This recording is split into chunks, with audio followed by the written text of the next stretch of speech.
بہلول کا نام آپ نے سنا ہوگا، یہ مشہور مجاذیب میں سے یہ مجذوب گزرا ہے۔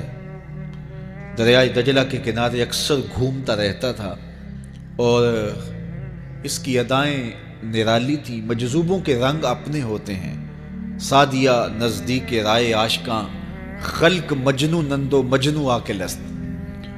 تو لوگ انہیں بے وقوف کہتی ہے، لیکن اہل عقل اور اہل تصوف انہیں دانا کہتے ہیں۔ اس لیے بہلول دیوانہ کہا جاتا تھا، لیکن بہلول دانا کہتے ہیں اہل خرد، کہ اصل حقیقی عقل تو ان کے پاس ہیں جو در محبوب تک پہنچ گئے۔ راس الحکمہ تے مخافت اللہ، حکمت اور دانائی کا سر چشمہ اللہ کا خوف ہے۔ تو جس کو اللہ کا خوف جتنا زیادہ ہوگا وہ اتنا زیادہ دانا ہوگا۔ تو یہ لوگ اسی راستے کے مسافر ہوتے ہیں، اور کسی تجلی کے وفور سے شیشہ عقل ٹوٹ جاتا ہے تو پھر ان کی کچھ حرکتیں غیر مرتب ہو جاتی ہیں، تو لوگ سمجھتے ہیں یہ دیوانے ہو گئے ہیں۔ اصل تجلیات کے وفور سے ان کے ہوش ٹکانے نہیں رہے، لیکن ان کے دل پر وہی تجلیات منعکس ہوتی رہتی ہیں، تو انہیں دیوانے کہہ دیا جاتا ہے، لیکن حقیقت میں یہ دانا ہوتے ہیں۔ ان کے اندر کی دنیا مرتب ہوتی ہے، لیکن باہر کی دنیا غیر مرتب ہوتی ہے۔ اٹھنے بیٹھنے کا کبھی پتہ نہیں ہوتا، کھا لیا تو لے لیا، نہیں کھایا تو دو دن گزر گئے۔ پہننے کو کچھ میسر آ گیا تو ٹھیک ہے، نہ میسر آیا تو کئی دن گزر گئے۔ تو ان کو اپنے ظاہر کا خیال نہیں ہوتا، ان کی نظر مشاہدہ جمال پہ ہوتی ہے، اور پھر یہ دنیا سے اور اپنے آپ سے بھی بیگانے ہو جاتے ہیں، اور لوگ انہیں دیوانہ کہہ کے پکارتے ہیں۔ ہارون الرشید گیا نا قبرستان کے قریب سے گزرا تو وہاں بہلول بیٹھا ہوا تھا۔ یہ مشہور مجاذیب میں سے مجذوب اس کو کہتے ہیں کہ تجلیات کے وفور سے جس کا شیشہ عقل ٹوٹ جائے، اس کو مجذوب کہتے ہیں، اور لوگ اسے پاگل کہتے ہیں، لیکن اصل میں تو عقل مند یہ ہیں۔ تو بہلول بیٹھا تھا قبرستان میں، تو ہارون الرشید گزرا تو بہلول نے توجہ نہ دی، تو ہارون الرشید نے چاہا کہ میں اس کو دکھاؤں کہ میں محل کیا ہوتے ہیں، تخت و تاج کیا ہوتے ہیں۔ اس نے دعوت دی، بہلول آؤ نا ذرا بغداد میں، شہر کی رونقیں دیکھو، محلات کی زندگی دیکھو۔ تو حضرت بہلول نے جو جواب دیا بڑا خوبصورت تھا، کہا شہر والے سارے ادھر آ رہے ہیں، میں شہر کیا لینے جاؤں؟ تم مجھے شہر بلا رہے ہو، اور شہر والے سارے روز ادھر آ رہے ہیں، تم کندھوں پہ اٹھا کے روز انہیں ادھر لاتے ہو اور میں شہر چلا جاؤں۔ تو بادشاہ کی بولتی بند ہو گئی۔ یہ بہلول بھی اسی قبیلے کا فرد تھا، دجلہ کے کنارے مٹی کے گھروندے پاؤں پہ بناتا اور انہیں مسمار کر دیتا ہے۔ وہ کبھی آپ نے دیکھا ہوگا کہ بچے ریت میں اپنا پاؤں رکھ کر کے اوپر سے ریت تھپک لیتے ہیں اور پھر پاؤں ہولے سے نکال لیتے ہیں، بچ جائے تو بڑے خوش ہوتے ہیں، اور جب کھیل ختم ہو جاتے تو اسے گرا دیتے ہیں اپنے ہاتھوں سے۔ بہلول بھی اسی شغل میں لگا ہوا ہے۔ بہلول یہ کام کر رہا ہے، گروندے بناتا ہے گراتا ہے، گروندے بناتا ہے گراتا ہے۔ بادشاہ گزرا، پوچھا بہلول کیا کر رہے ہو؟ ہنس کے کہا جنت کے مکان بنا رہا ہوں۔ کہا بیچتے ہو؟ ہاں بیچتا ہوں۔ کتنے کا؟ 10 روپے کا، سیل لگائی ہوئی ہے۔ بادشاہ مسکرا کے گزر گیا، دیوانہ ہے، مجنو ہے، اپنی موج میں لگا ہے۔ پیچھے سے ملکہ زبیدہ بھی آ رہی تھی، اس نے بھی دیکھا، کہا بہلول کیا کر رہے ہو؟ کہا جنت کے مکان بنا رہا ہوں۔ کہا بیچتے ہو؟ ہاں 10 روپے کا بیچتا ہوں۔ 10 روپے بادشاہوں کے لیے کیا ہوتے ہیں؟ 10 درہم نکالے، اس کو دیے، اس نے دریائے دجلہ میں پھینک دیا۔ فقیر اتنی دیر تک فقیر نہیں بنتا۔ داتا صاحب فرماتے جب تک مٹی کا ڈھیلا اور سونے کی ڈلی اس کی نظر میں برابر نہیں ہو جاتا۔ اور ایک مکان کے گرد، ایک وہ گھروندے کے گرد دائرہ لگایا، کہا یہ تیرا ہوا۔ ملکہ گزر گئی، بادشاہ بھی چلا گیا، شام کو اپنے محل میں پہنچے۔ بادشاہ سویا، منظر جاگا کہ حشر کا دن ہے، پھر جنت کا منظر ہے، جنت میں بڑے بڑے خوبصورت مکان ہیں۔ ایک مکان تو بڑا ہی اچھا لگا، تو جی چاہا کہ اس مکان کو دیکھوں۔ تو جب قریب گیا تو دروازے پہ لکھا تھا ملکہ زبیدہ۔ شوق سے آگے بڑھا تو دربان نے روک دیا، کہا یہ ملکہ کا ہے؟ کہا وہ میری ہی ملکہ ہے۔ کہا دنیا کے ضابطے اور ہیں، آخرت کے ضابطے اور ہیں۔ بادشاہ کی آنکھ کھل گئی، بے چین ہو گیا، ملکہ کو بیدار کیا، کہا تو کون سا نیک عمل کیا ہے؟ میں نے جنت میں تیرا یوں مال دیکھا ہے۔ ملکہ کہنے لگی وہی معمول کی نمازیں، وہی سب کچھ، کوئی نیا کام تو میں نے کیا نہیں۔ ہاں یاد آیا، کل گزر رہی تھی، دجلہ کا کنارہ تھا، وہ جسے لوگ مجذوب کہتے ہیں، وہ جو دیوانہ کہلاتا ہے، وہ بہلول وہ جنت کے محل کہتا تھا وہ بنا رہا تھا. میں نے کہا چلو کوئی بات نہیں, فقیر ہے, 10 روپے کیا ہوتے ہیں. تو میں نے 10 روپے کا ایک محل خریدا تھا. بادشاہ سر پکڑ کے بیٹھ گیا, وہ تو مجھے بھی کہتا تھا. میں دیوانے کی بات سمجھ کے گزر گیا. اگلے دن بادشاہ قصدن گزرا. جب قصدن گزرا نا تو دل دھڑک رہا تھا کہ کہیں مجذوب پھر آج مل جائے اور اسی موج میں ہو تو کام بن جائے. دیکھا تو بہلول وہاں بیٹھا ہوا ہے. آگے بڑھ کے دیکھا تو کام بھی وہی. بادشاہ پھر رک گیا, پوچھا بہلول کیا کر رہے ہو؟ اب دل دھڑک رہا تھا کہ مجذوب ہے, کوئی اور بات کہہ دے تو چلو اچھا ہو کہ وہی جواب دے دے. اس نے وہی جواب دیا, جنت کے محل بنا رہا ہوں. بادشاہ کا کچھ دل ٹھہرا, پھر کہا اچھا بیچتے بھی ہو؟ ہاں ہاں بیچنے کے لیے بنا رہا ہوں. بادشاہ ادھر جیب میں ہاتھ ڈال رہا ہے اور ادھر پوچھ رہا ہے کتنے کا؟ کہا آدھی حکومت لگے گی. کہا کل تو 10 روپے کے بتا رہے تھے. کہا کل تم نے دیکھا نہیں تھا, آج سودا دیکھ کے لے رہے ہو. اللہ تعالیٰ ارشاد فرماتا ہے انما تنذر من اتبع الذکر وخشی الرحمن بالغیب, جو ان ڈٹھے سودے کرتے ہیں, جو بغیر دیکھ کے کرتے ہیں. اچھا چلو, جنید بغدادی دجلہ کے کنارے جا نکلے اور آپ کے شاگرد بھی تھے آپ کے ساتھ. تو وہاں بہلول ملے.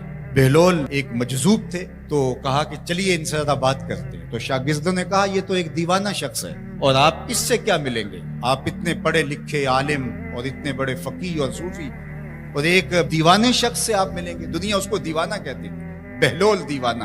لیکن سعدی بولے کہ سعدیہ نزدیک رائے عاشقاں, خلق مجنو نندو مجنو عاقل است, کا اصل تو عاقل یہ لوگ ہیں.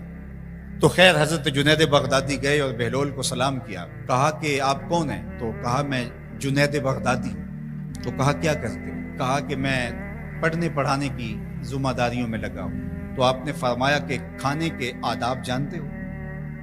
کہا کہ ہاں, ہاتھ دھوئے جائیں, بسم اللہ شریف پڑھی جائے, چھوٹا لقمہ لیا جائے اور چبا چبا کے کھایا جائے اور اس کے بعد الحمدللہ کہا جائے. تو بہلول کہنے لگا کہ میں تو آپ کو بہت بڑا عالم سمجھتا تھا, آپ تو کھانے کے ادب کو بھی نہیں جانتے. اور اپنا کپڑا اٹھایا, جھاڑا اور ایک جانب چل دیا. شاگردوں نے کہا ہم نے آپ کو کہا تھا کہ اس شخص کے پیچھے جانے کا کیا فائدہ, یہ تو دیوانہ شخص ہے. تو کہا نہیں میں اس کے پیچھے چلتا ہوں. پھر آپ اس کے پیچھے بھاگے. تو پھر بہلول نے پلٹ کے دیکھا. کہا کہ کون ہو؟ کہا کہ میں جنید ہوں, آپ کو ملنے آیا ہوں.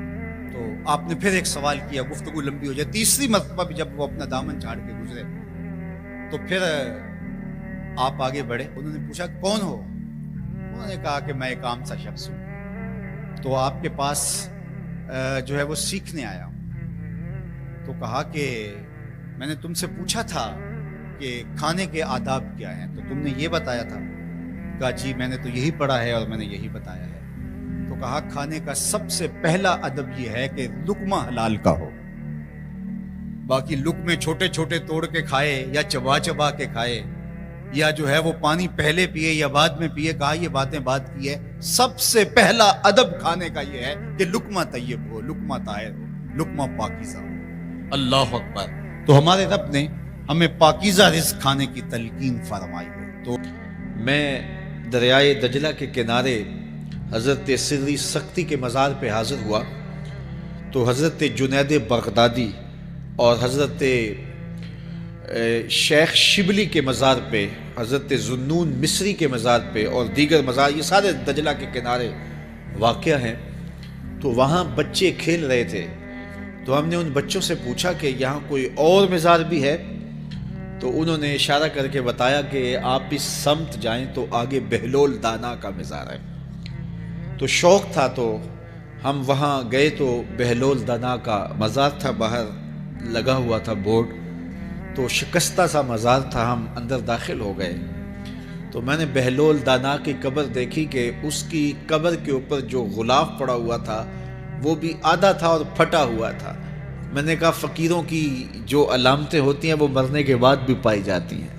آج بھی مجذوبیت کا رنگ اس کی قبر پہ نمایاں ہے. اور میں نے دوستوں کو کہا جو میرے ساتھ تھے, میں نے کہا دیکھو وہ جو ہوتے ہیں نا مجذوب, بعض کا کپڑے بھی واجبی ہوتے ہیں ان کے اوپر. تو یہ دیکھیے کہ اس کا غلاف بھی جو ہے وہ آدھا ہے اور وہ بھی جگہ جگہ سے پھٹا ہوا ہے. تو اس کی قبر بھی اس کے جذب کی کہانی سنا رہی ہے. تو یہ دریائے دجلہ کے کنارے گھومتا تھا اور لوگ اس سے ملتے تو جو اس کی زبان سے نکلتا وہ پورا ہو جاتا۔ تو ایک دن دریائے دجلہ کے کنارے یہ گھوم رہا تھا کہ ہارون رشید اپنے مکان کی، اپنے محل کی چھت پہ ٹہلتے ٹہلتے بہلول کو دیکھتا ہے، تو خادموں کو کہا کہ ذرا اسے میرے پاس حاضر کرو۔ شاہی حکم نامہ تھا۔ جو چھت کے اوپر خادم تھے انہوں نے اوپر سے ڈولی پھینکی اور نیچے والوں کو اشارہ دیا، انہوں نے بہلول کو پکڑا اور ڈولی میں رکھ دیا، اوپر والوں نے رسیاں کھینچ لی۔ 2 لمحوں کے بعد بہلول بادشاہ کے سامنے تھا۔ تو بادشاہ نے بہلول سے کہا کہ بہلول ایک بات تو بتاؤ۔ کہا پوچھئے۔ کہا آپ خدا تک کیسے پہنچے ہو؟ تو بہلول نے مسکرا کے کہا جیسے آپ تک پہنچا۔ علامہ اقبال نے جو مرد کلندر کی نشانیاں بتائی ہیں ان میں سے ایک نشانی یہ ہے، بات میں سادہ و آزادہ، معانی میں دقیق، کہ اس کی بات بہت لمبی اور لچھے دار اور گچھے دار نہیں ہوتی، سیدھی سیدھی بات ہوتی ہے لیکن سیدھی روح میں اترتی ہے، مختصر اور جامع کلام کا حامل ہوتا ہے اللہ کا بندہ۔ تو کہا کہ بادشاہ جیسے آپ تک پہنچا ہوں۔ تو بادشاہ کا تو خیال تھا کہ کوئی بڑی باریک بینی سے کوئی فلسفہ بتائے گا، لیکن یہ 2 لفظوں میں اس نے کہہ دیا جیسے آپ تک پہنچا۔ بادشاہ نے کہا میں نہیں سمجھا۔ کہا بات تو سادہ سی ہے، تیری عقل میں نہ آئے تو میں کیا کر سکتا ہوں؟ کہا حضرت آپ سمجھا دیجئے۔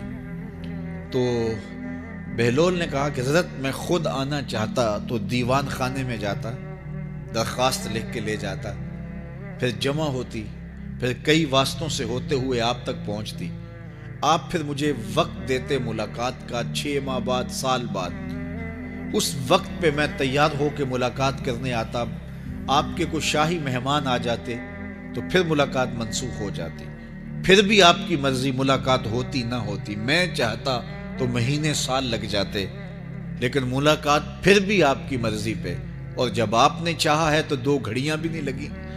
تو کہا بندہ چاہے تو کروڑوں سال بھی بیت جائیں، اس کے قرب کی کوئی انتہا نہیں ہے، لیکن جب وہ چاہے تو 2 گھڑیاں بھی نہیں لگتی۔ مانا کہ محبت کے سفر میں ہر گام پہ 100 مشکل ہے، لیکن یہ سفر آسان بھی ہے اگر ساتھ تمہارا ہو جائے۔ تو کہا کہ قل ان کنتم تحبون اللہ فاتبعونی یحببکم اللہ، کہ اگر تم اللہ سے محبت کرتے ہو تو آسان طریقہ تمہیں بتا دیتے ہیں، میرے محبوب کی چوکھٹ پہ آ جاؤ، اللہ اکبر، جس کو تم ڈھونڈنے نکلے تھے وہ تمہیں وہاں مل جائے گا، اور تم اس سے محبت کا دعویٰ رکھتے تھے وہ تم سے محبت کا دعویٰ کرے گا، اور پھر جب تم اس کے محبوب ہو جاؤ گے تو پھر جو تم کہو گے وہ کیوں نہیں ہوگا، کیونکہ محبوبوں کی تو بات مانی جاتی ہے۔ کوئی جزیرہ تھا، وہاں کا سیاسی نظم یہ تھا کہ سال کی آخری تاریخ کو جو ان کا موجودہ بادشاہ ہوتا اس کو جنگل میں چھوڑتے اور نیا بادشاہ لینے کے لیے وہ ساحل پہ آ جاتے۔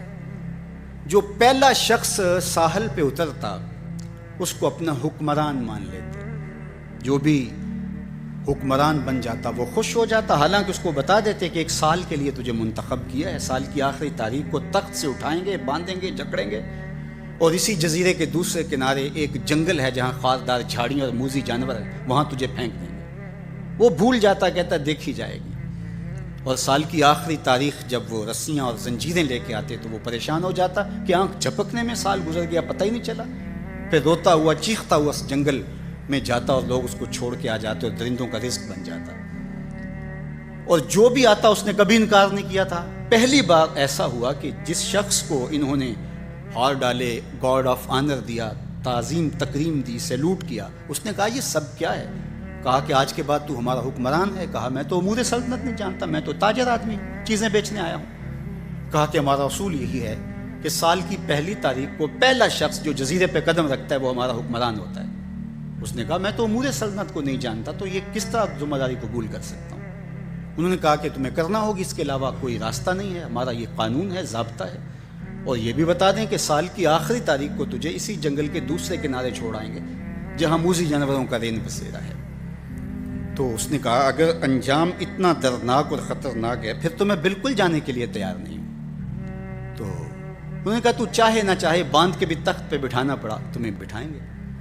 اس نے کہا اچھا مجھے یہ بتاؤ کہ سال بعد میری بات مانو گے یا نہیں؟ اس نے کہا کہ ہاں، قانون میں تو ترمیم نہیں کر پائے گا، لیکن یہ ہوگا کہ تیرے انتظامی حکم ہم ماننے پہ مجبور ہوں۔ اس نے کہا ٹھیک ہے، میں تمہارا حکمران بننے کے لیے تیار ہوں۔ رومی بولتے ہیں کہ جب بھی کوئی شخص تخت نشین ہوتا تو وہ بھول جاتا کہ میرے 7 سال کی آخری تاریخ میں کیا ہونے والا ہے۔ وہ عیش و عشرت کرتا اور یوں وقت گزارتا، سال کی آخری تاریخ آنکھ جھپکنے میں آ جاتی، لیکن یہ پہلا شخص تھا تخت نشین ہوتے اس نے پہلا حکم نامہ جاری یہ کیا کہ کمانڈوز بلائے جائیں۔ بلائے گئے، کہا اس جنگل میں چلے جاؤ جہاں تم بادشاہوں کو پھینک کے آتے ہو اور وہاں کے موذی جانور کاٹ ڈالو۔ پھر بلدیہ کے ملازمین بلائے، کہا جاؤ جا کے وہاں کی جھاڑیاں کاٹو۔ پھر معمار بلائے، کہا جا کے وہاں محل تیار کرو۔ کچھ لوگوں کو بلایا، کہا جا کے وہاں پھول لگاؤ، پھلدار درخت لگاؤ، سایہ دار شجر لگاؤ۔ پوری حکومتی مشینری اس جنگل کو کٹوانے، وہاں کے موذی جانور قتل کروانے اور وہاں خوبصورت محل بنوانے، کنویں کھدوانے اور پھلدار درخت لگوانے میں صرف کر دی۔ اب سال کی آخری تاریخ کو جب وہ زنجیریں لے کر آئے تو اس نے کہا کہ مجھے کیوں جکڑتے ہو، میں خود جانے کے لیے تیار ہوں، اس لیے کہ یہ اس تخت پہ آرام سے نہ بیٹھا، یہاں بیٹھ کے تیاری وہاں کی کرتا رہا جہاں اس نے جانا تھا۔ کافر اور فاسق دنیا کے تخت پہ عیش کرتا ہے، بھول جاتا ہے کہ میں نے کہاں جانا ہے، اور صالح مومن اس تخت پہ آرام سے نہیں بیٹھتا، جہاں جانا ہے اس کے لیے تیاری کرتا رہتا ہے۔ اور جب جنازہ اٹھتا ہے تو وہ کہتا ہے اجلوا بی ولا تؤخروا بی، دیر نہ کرو، مجھے جلدی لے جاؤ، میرا تو وہاں انتظار ہو رہا ہے۔ اور پھر جب وہ وہاں پہنچتا ہے تو القبر روضۃ من ریاض الجنہ، وہ جنت کے باغوں میں سے باغ بن چکی ہوتی ہے۔ وہ سارے تھور، ساری جھاڑیاں، ساری آگ اور وہاں کے سارے بھڑکتے ہوئے شعلے بجھا چکا ہوتا ہے، اپنے اعمال کے لشکر بھیج کے۔ ہم نے دیکھنا ہے کہ ہم یہاں آخرت کے لیے کچھ بھیج رہے ہیں کہ یہیں سب کچھ لٹا رہے ہیں۔ دنیا کے مختلف ممالک میں جانا ہوتا ہے۔ تو ایک دفعہ میں اٹلی گیا تو وہاں ایک شہر میں مجھے کچھ دوست لے گئے، تو وہ چھوٹا سا گھر تھا، تو 20 سے 30 لوگ وہاں رہ رہے تھے۔ تو میں بڑا حیرت زدہ ہوا، تو میں نے کہا کہ آپ یہاں تنگ سی جگہ پہ 20-25 لوگ رہ رہے ہیں تو اتنی مشکل میں کیوں رہ رہے ہیں؟ تو کوئی بڑا سا گھر خرید لیں، آسودہ رہیں۔ تو انہوں نے کہا کہ جناب آپ ہمارے علاقے میں جا کے دیکھیں، 5-5 کنال کے گھر ہم نے وہاں شروع کیے۔ ہم یہاں کمائی کرنے آئے ہیں، عیش کرنا تھوڑے آئے ہیں۔ ہم تو چند سالوں کے لیے یہاں آئے ہیں، اس لیے ہم یہاں سے کماتے ہیں، بھیجتے وہاں ہے جہاں ہم نے ہمیشہ جا کے رہنا ہے۔ میں نے کہا یہی تو میں سمجھانے آیا ہوں، جہاں جتنا رہنا ہے وہاں کا انتظام بھی اس حساب سے کرو۔ حضور نے فرمایا کن فی الدنیا کانک غریب او عابر السبیل، دنیا میں ایسے رہو جس طرح مسافر اجنبی رہتا ہے۔ دنیا پر جینا لگا کے بیٹھ جاؤ، چند دن کے لیے آئے ہو، یہ آخرت کی کھیتی ہے، دار العمل ہے، وہ آخرت دار الجزا ہے۔ تو قبل اس سے کہ وہ وقت آئے ہاتھ ملتے رہ جائیں، توبہ کا در کھلا ہے، سورج ابھی مغرب سے طلوع نہیں ہوا، اللہ کی رحمتیں برس رہی ہیں، اٹھے ہوئے ہاتھ وہ موڑتا نہیں، خالی نہیں پھیرتا۔ تو اس کی دہلیز، اس کا در، اس کی چوکھٹ نہ چھوڑنا، اور آج غور کرنا کہ ہم کھڑے کہاں ہیں۔ اور کائنات کا سارا حسن حضور کے قدموں میں ہے۔ تو کہا محبوب مجھے قسم تیرے زمانے کی، انسان خسارے میں۔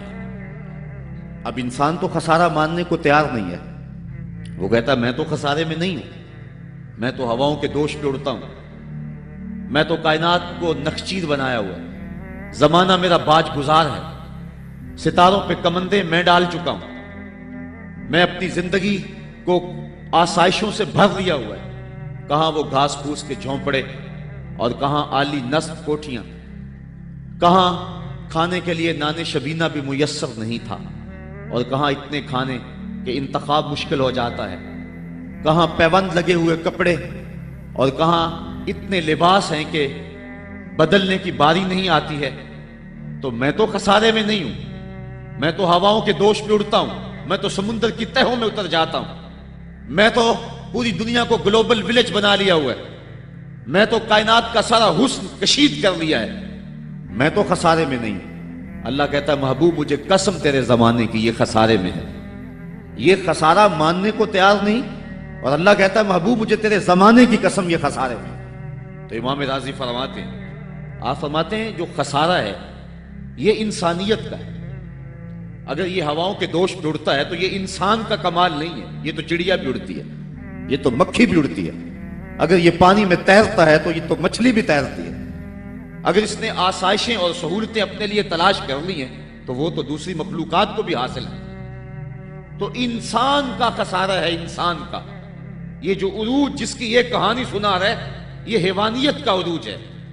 اس کی انسانیت کہاں گئی؟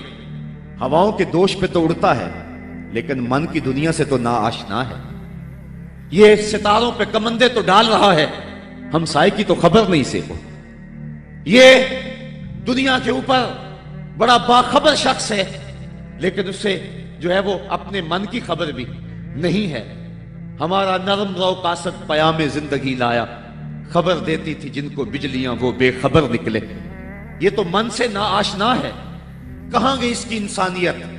یہ ہواؤں میں اڑتا ہے، اگر چاند کی چھاتی پہ قدم رکھ چکا ہے وہاں سے خاک لا کے دکھاتا پھرتا ہے کہ یہ میں نے جو چاند سے خاک جو ہے وہ اکٹھی کی تھی اور یہ دیکھو میں تمہارے سامنے رکھ رہا ہوں. تو زمین پہ پہلے تھوڑا بوجھ تھا کہ اور خاک لے آیا. انسانیت کو اس کا کیا فائدہ ہوا؟ یہ انسانیت کا عروج نہیں ہے. انسان تو خسارے میں ہے، انسانیت تو ڈوب رہی ہے. گھر کی آگ بجھی تو کچھ سامان بچا تھا جلنے سے، سو وہ بھی ان کے ہاتھ لگا جو آگ بجھانے آئے تھے. اس کی انسانیت کہاں گئی؟ یہ بھائی ہو کے بھائی کا گلا نہیں کاٹ رہا. کہاں گئی اس کی انسانیت؟ کہا محبوب مجھے قسم ہے تیرے زمانے کی یہ خسارے میں ہے.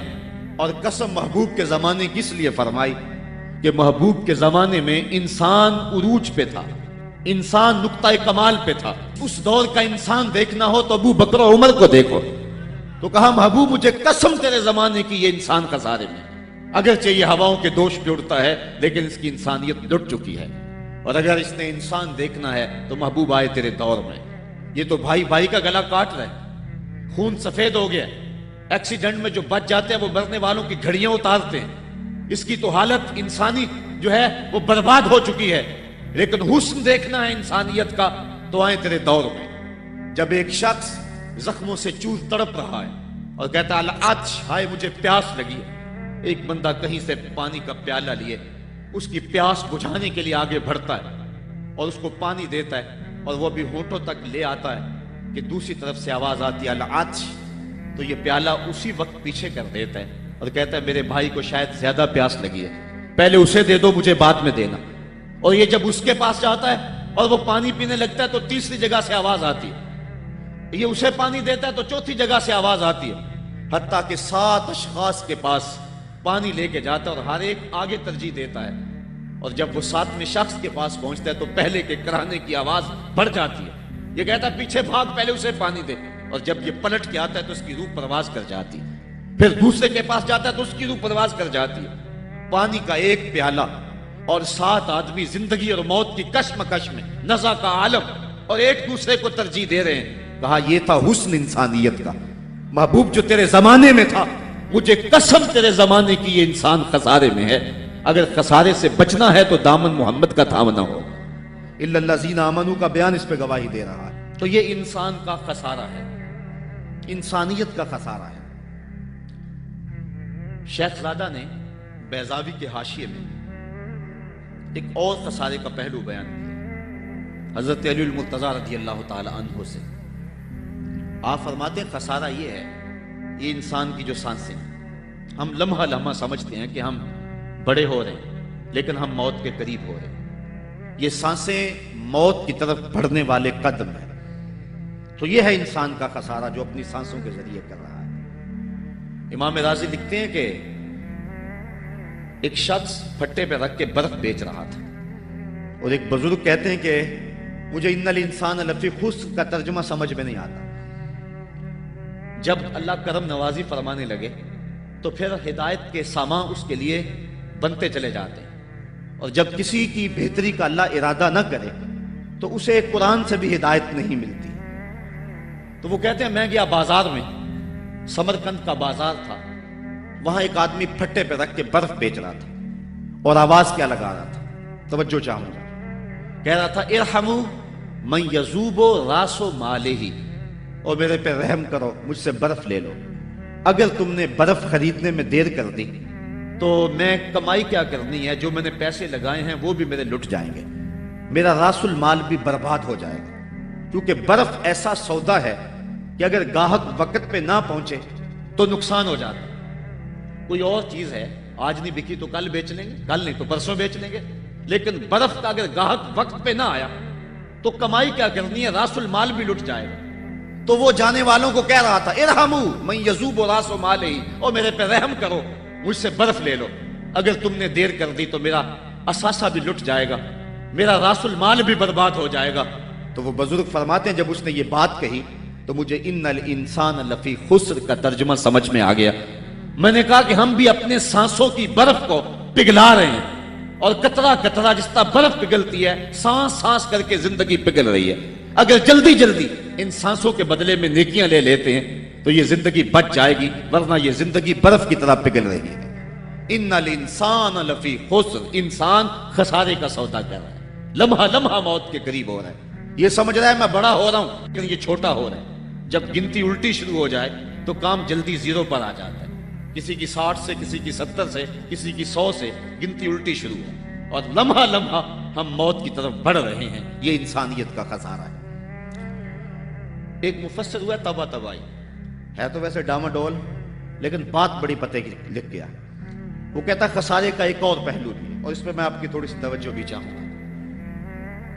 وہ کہتا ہے خسارہ یہ ہے کہ اللہ نے ایک شے کو ایک حسن دیا ہے تو دوسرے حسن سے اسے محروم رکھا ہے، تو وہ شے کہتی ہے کہ میں خسارے میں۔ اس کی مثال وہ کہتا ہے یہ پھول ہیں، ان میں خوشبو ہے لیکن روشنی نہیں ہے، اندھیرے میں آپ ان سے چراغاں نہیں کر سکتے، تو پھول کہیں گے ہم خسارے میں، ہمارے میں خوشبو تو ہے لیکن روشنی نہیں۔ چاند میں روشنی ہے لیکن اس میں خوشبو نہیں ہے، تو چاند کہتا ہے میں خسارے میں کہ میرے میں روشنی تو بڑی ہے، میرے دم سے کائنات میں اجالے تو پھیل جاتے لیکن خوشبو نہیں ہے، میں خسارے میں۔ ایک بچہ کہتا ہے میرے میں بچپنے کی معصومیت تو ہے لیکن جوانی کا بانکپن نہیں ہے، لہٰذا میں خسارے میں۔ ایک جوان کہتا ہے میرے میں جوانی کا حسن تو ہے لیکن بڑھاپے کا تجربہ نہیں، لہٰذا میں خسارے میں۔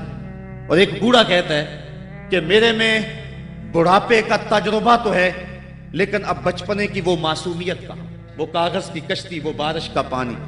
اور اقبال کہتا ہے، آپ کے شہر اقبال میں آیا ہوں، وہ کہتا ہے کہ جنبش زنجیر در سے لطف آتا تھا مجھے، وہ کنڈی بھی ہلتی تھی تو اس سے بھی لطف آ جاتا تھا، آج تو نغمے بھی نہیں نہ بہلاتے، لیکن اس بچپن میں کنڈی کے ہلنے سے بھی لطف آ جاتا تھا تو غم بھول جایا کرتے تھے۔ وہ کیا کسی نے کہا تھا کہ اپنے جل جانے کا بھی احساس نہیں تھا، جلتے ہوئے شعلوں کو چھیڑا کرتے تھے، اب تو ایک آنسو بھی رسوا کر جاتا ہے، بچپن میں جی بھر کے رویا کرتے تھے، اب تو وہ رونے کا حسن بھی نہیں نہ رہا۔ تو کہا کہ میرے پاس بڑھاپے کا تجربہ تو ہے لیکن بچپنے کی معصومیت نہیں ہے، لہٰذا میں خسارے میں ہوں۔ ایک شب زندہ دار کہتا ہے کہ میرے پاس سحری کے آنسو تو ہیں لیکن علم کا بانکپن نہیں ہے، اور ایک عالم کہتا ہے کہ میرے پاس علم کے کمال تو ہیں لیکن تہجد کے سجدے نہیں ہیں، لہٰذا میں خسارے میں ہوں۔ بلبل کہتی ہے میرے لہجے میں تو حسن ہے لیکن میرے بازوؤں میں طاقت نہیں ہے، لہٰذا میں خسارے میں ہوں۔ شیر کہتا ہے میرے بازوؤں میں تو طاقت ہے لیکن میرے پر نہیں ہے کہ میں اڑ سکوں، لہٰذا میں خسارے میں ہوں۔ کوئل کہتی ہے میرے لہجے میں تو جادو ہے لیکن رنگ میرا کالا ہے، لہٰذا میں خسارے میں ہوں۔ مور کہتا ہے میرے پروں میں تو حسن ہے لیکن میرے پاؤں بدصورت ہیں، لہٰذا میں خسارے میں ہوں۔ تو وہ کہتا ہے کہ کائنات کی ہر شے کسی نہ کسی طرح خسارے میں ہے، لیکن پھر کہتا ہے اگر تمہیں شوق ہو کہ ایک ذات ایسی بھی دیکھیں جس میں خسارہ نہ ہو تو آؤ مدینے کی گلی میں آ جاؤ۔